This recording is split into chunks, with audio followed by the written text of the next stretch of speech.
Hi friends, भूमिका here. आज का जो टॉपिक है वो साइको सोशल थ्योरी एरिक्सन के ऊपर है। एरिक्सन के इंट्रोडक्शन की हम बात करते हैं।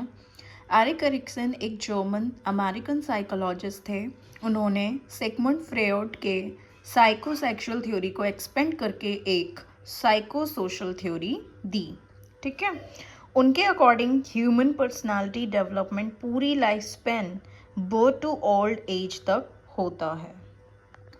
हर स्टेज पर इंडिविजुअल एक साइकोसोशल कॉन्फ्लिक्ट सामाजिक संघर्ष फेस करता है। अगर वो सक्सेसफुली रिजॉल्व होता है तो हेल्दी पर्सनालिटी डेवलप होती है। एरिक्सन के अकॉर्डिंग पूरा जीवन 8 स्टेप से होकर गुजरता है। 8 stages of psycho social development. पहली जो स्टेज आती है बेटा, वो है ट्रस्ट वर्सेस मिसट्रस्ट, मतलब विश्वास बनाम अविश्वास। ये जो एज होता है ना, इसमें एज आती है 0 to 1.5 साल या 2 years। ठीक है। बेबी अपने पेरेंट्स स्पेशली मदर पर डिपेंड रहता है। अगर पेरेंट्स केयर और लव देते हैं बच्चे को तो बेबी के अंदर ट्रस्ट डेवलप होता है। अगर नेग्लेक्ट होता है तो मिसट्रस्ट डेवलप होता है। आप इस टॉपिक को थोड़ा ध्यान से समझो। ठीक है। Trust versus mistrust. जिन बच्चों को माता पिता से प्यार बहुत अच्छा मिलता है उनमें विश्वास का भाव विकसित होता है। दूसरी तरफ जिन बच्चों को माता पिता का प्यार नहीं मिलता तो वह रोना बिलखना शुरू कर देते हैं। इस क्रिया से, इस एक्शन से बच्चे में मिसट्रस्ट भी उत्पन्न होना शुरू हो जाता है। ठीक है। अब मैं सेकंड टॉपिक की बात करूँ, जो सेकंड एज है वो है autonomy versus shame and doubt, स्वायत्तता बनाम लज्जा और संदेह। इसकी जो एज होती है वो 2 ईयर्स से 3 ईयर्स तक होती है। चाइल्ड अपने एक्शंस कंट्रोल करना सीखता है, जैसे walking, eating, toilet training. Parents अगर इनकरेज करते हैं, ऑटोनॉमी इंडिपेंडेंस डेवलप होती है। ठीक है। अगर आप पनिश या क्रिटिसाइज करते हैं, शेम एंड डाउट आता है बच्चे के अंदर। आप ऐसे भी समझ सकते हैं, स्वायत्तता का अर्थ है स्वयं से, अर्थात जब बच्चे खुद से खाना कपड़ा पहनना ज़्यादा पसंद करने लगते हैं, वे दूसरों पर बिल्कुल भी डिपेंड रहना नहीं चाहते। तो ये जो स्वायत्तता है, ऑटोनॉमी है, इसी को ही ऑटोनॉमी कहते हैं। दूसरी ओर बहुत ही सख्त, मतलब बहुत ही स्ट्रिक्ट पेरेंट्स हैं। जब काम करने पर डांटते हैं तो वे बच्चे अपने ही अंदर एक शक का अनुभव करते हैं। बच्चे खुद के अंदर शेम या बच्चे खुद के अंदर डाउट फील करते हैं। अब मैं थर्ड पॉइंट की बात करती हूँ, इनिशिएटिव वर्सेस गिल्ट, पहल बनाम दोष। ये जो एज पीरियड है 3 to 6 ईयर्स है। चाइल्ड अपनी इमेजिनेशन और लीडरशिप दिखाता है। Games, role play, supportive environment, initiative develop होती है। अगर रोका जाता है तो बच्चे के अंदर गिल्ट फील करते हैं या करता है। देखो बेटा, इसको ना ऐसे समझो, ये जो टाइम पीरियड मैंने आपको बता दिया था, जब बच्चे में समझने की जो एबिलिटी का थोड़ा जो डेवलपमेंट हो जाता है, उसमें क्यूरियोसिटी बढ़ जाती है। वह बहुत ज़्यादा उत्सुक हो जाता है। उत्सुक होने की वजह से वह पहल करता है। दूसरी तरफ जब माँ बाप उसकी उत्सुकता को दबा देते हैं, उसकी क्यूरियोसिटी को दबा देते हैं, तो या उसे डांट देते हैं, तो दोष, गिल्ट वाली फीलिंग डेवलप या उत्पन्न होना शुरू हो जाती है। ठीक है बेटा। अब हम आते हैं फोर्थ पॉइंट पे, इंडस्ट्री वर्सेस इंफीरियोरिटी, परिश्रम बनाम हीनता। इसका जो एज पीरियड है 6 to 12 ईयर्स। चाइल्ड अपनी स्किल्स डेवलप करता है, स्कूल वर्क सीखता है, इनकरेजमेंट मिलता है तो इंडस्ट्री, हार्ड वर्क डेवलप होता है। ठीक है। फेलियर्स या कंपैरिजन से इंफीरियोरिटी फील होती है।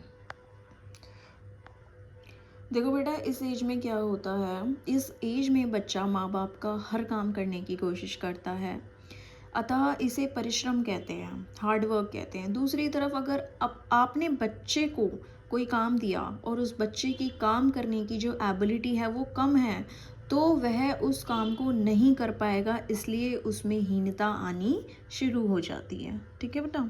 अब हम आते हैं फिफ्थ पॉइंट की तरफ। फिफ्थ पॉइंट है हमारा आइडेंटिटी वर्सेस रोल कन्फ्यूजन, पहचान बनाम भ्रांति, इसका जो एज पीरियड है 12 to 18 ईयर्स है। इंडिविजुअल अपनी सेल्फ आइडेंटिटी और लाइफ गोल सर्च करता है। Supportive environment, strong identity, confusion और प्रेशर रोल कन्फ्यूजन करते हैं।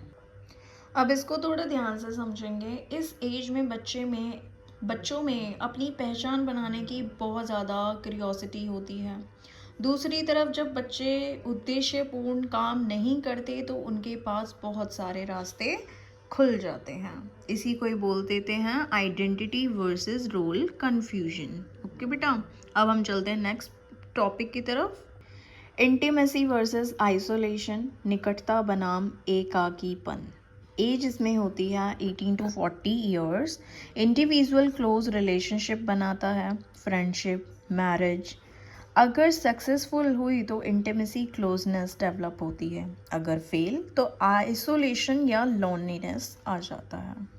अब इसको आप थोड़ा ध्यान से समझो बेटा। आत्मीयता में आदमी मतलब इंटीमेसी में आदमी दूसरों के साथ बहुत घनिष्ठ संबंध बनाता है, बहुत क्लोज रिलेशन होने की वजह से वह दूसरों के साथ मिलजुल कर रहता है, जिसे इंटीमेसी कहते हैं। दूसरी तरफ जब आदमी दूसरों के साथ क्लोज रिलेशनशिप नहीं बना पाता तो वह सबसे अलग रहता है, जिसे अलगाव कहते हैं, आइसोलेशन कहते हैं। ठीक है बेटा। अब हमारा जो टॉपिक है 7th पॉइंट है जनरेटिव वर्सेस स्टैग्नेशन, सृजनशीलता बनाम ठहराव। एज पीरियड इसमें होता है 40 to 65 ईयर्स। मिडल अडल्टहुड बोला जाता है। बेटा थोड़ा हम इसको ऐसे समझेंगे। जनरेटिव में क्या होता है कि जनरेटिव में हम दूसरे लोगों के बारे में ज़्यादा सोचते हैं, दूसरों का भला करने की सोचते हैं। दूसरी तरफ जब लोगों में इस सोच का डेवलपमेंट नहीं होता तो उनमें स्टैग्नेशन आ जाती है। चलिए पॉइंट्स में समझते हैं।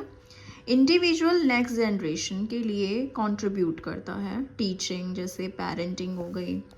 प्रोडक्टिव होने पर जनरेटिव होती है, अगर सेल्फ सेंटर्ड हो जाए तो स्टैग्नेशन है। ठीक है बेटा। इंटीग्रिटी वर्सेस डिसअपेयर, अखंडता बनाम निराशा। इसका जो एज पीरियड है वो 65 ईयर्स ऑनवर्ड है, ओल्ड एज के। ओल्ड पर्सन अपनी लाइफ इवैल्यूएट करता है। सेटिस्फैक्शन इंटीग्रिटी या कंप्लीटनेस होती है, रिग्रेट करता है तो डिसअपियर निराशा होती है। अब मेरी इस बात ज़रा ध्यान से सुनिए। मैंने बात करी इंटीग्रिटी वर्सेस डिसअपियर की, मतलब इस उम्र में आदमी की अधिकतम इच्छाएं पूर्ण हो चुकी होती हैं।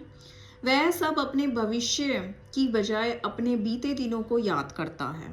ठीक है, कि उसकी कितनी सफलताएं हुई और कितनी असफलताएं हुई।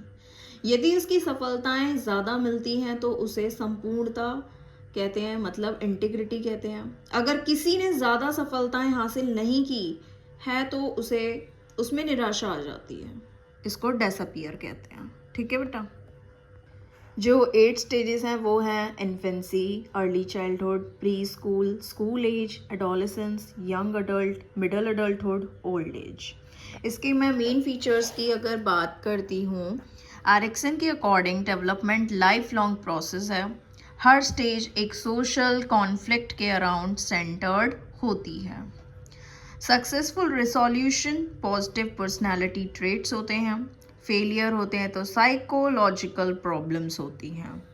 Theory focuses on social relationship and cultural influence on personality. अगर हम इसके एजुकेशनल इम्प्लीकेशंस की बात करें, टीचर को हर एज का जो बच्चा होता है उसके डेवलपमेंटल नीड्स समझने चाहिए। पॉजिटिव रेनफोर्समेंट और इमोशनल सपोर्ट देना चाहिए। स्टूडेंट के सेल्फ कॉन्फिडेंस और आइडेंटिटी को डेवलप करने के मौके देने चाहिए। क्लासरूम इन्वायरमेंट कोऑपरेटिव और सपोर्टिव होना चाहिए। आई होप आपको ये वीडियो समझ आया होगा। प्लीज़ इसको लाइक करें, सब्सक्राइब करें और कमेंट भी कर दो यार, क्योंकि मैं इतनी मेहनत से बनाती हूँ तो मुझे भी थोड़ा सपोर्ट करो कि मैं और अच्छे वीडियोस आप लोगों के लिए हेल्पफुल बना पाऊँ। Thank you.